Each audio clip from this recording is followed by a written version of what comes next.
I'm 92 years old now.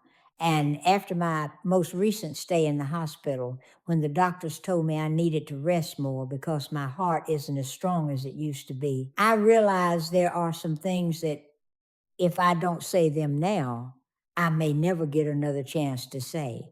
So if you happen to hear me today, please don't scroll past too quickly because what's wearing you down may not be that life is too heavy. It may be that you've spent too many years living a life that no longer truly feels like your own.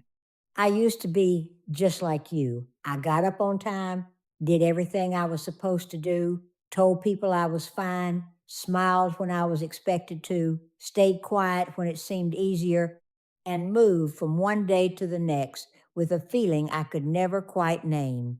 It wasn't exactly pain, and it wasn't exactly despair. It was just a small emptiness inside me. And the older I got, the wider it seemed to grow, as if I were still alive, still here, still going through the motions, but somewhere along the way, I had stopped being present in my own life. There was one evening I remember very clearly. The house was so quiet I could hear the clock ticking from the living room. The soup on the stove had already gone cold. The chair across from me at the dinner table was still empty, and my phone lit up a few times, then went dark again. But none of those messages were from someone who truly wanted to know how I was doing that day. I sat there for a long time. I didn't cry. I didn't complain. I just stared at the black screen of my phone, and suddenly I understood something painfully sad. For years, what I had really been waiting for was not a text message. What I had been waiting for was the feeling that I still mattered in somebody's life, even in my own. And maybe you've done that too, picked up your phone not because you had something to do, but because you were hoping someone might think of you before you had to comfort yourself one more time. I used to think people wore themselves out because of responsibility, because of age, money, children, obligations, and all the things they had to carry. But I was wrong. In the end, I came to understand that what drains a person the fastest is not the weight of life itself. It's the feeling of having to live every day disconnected from who you really are. It's saying, I'm fine when your heart is full of things you've never said out loud. It's continuing to move forward as if you can still handle it, when the truth is, you've been tired for a very long time. The first truth is this: maybe you're not as sad as you think you are. Maybe you're just tired from pretending to be okay for too long. You go to work, answer texts, take care of people, do what's expected of you, keep fulfilling your role. But there are moments when you sit in your car for a few extra minutes before going inside. Moments when you stand at the kitchen sink far longer than necessary, just so you don't have to face the silence. Moments when you say you're busy, but you're not really busy, you're avoiding something. You're avoiding that moment when you finally have to sit down and admit that it's been a long time since you truly felt happy. The second truth is this: you are not lonely because no one is around you. You are lonely because no one reaches the deepest, most honest part of you anymore. Some people live in a house full of voices and still feel cold. Some lie next to someone they've known for years and still feel 1,000 miles away. Some sit at a table surrounded by family and feel as invisible as if no one has ever really seen them. Loneliness is not the absence of people. Loneliness is having nowhere to set down your exhaustion. It's swallowing your feelings for so long that you no longer even know whether what you need is a hug, understanding, or simply someone willing to sit beside you in silence.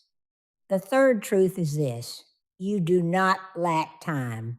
You are just trading the most alive parts of yourself for things that do not nourish your soul. You postpone a trip because you think maybe next year. You put off a phone call because tomorrow still feels soon enough. You delay an apology, a doctor's appointment, the decision to leave something that has drained the life out of you because in the back of your mind you keep saying later. But let me tell you something honestly. Many things in life are not lost in one dramatic moment. They disappear through too many repeated laters. Some people never get to say what they meant to say. Some relationships do not end in shouting, they die quietly in silence. Some lives do not collapse all at once, they slowly wear away, little by little, because somewhere along the way, a person forgot that they too deserve to live.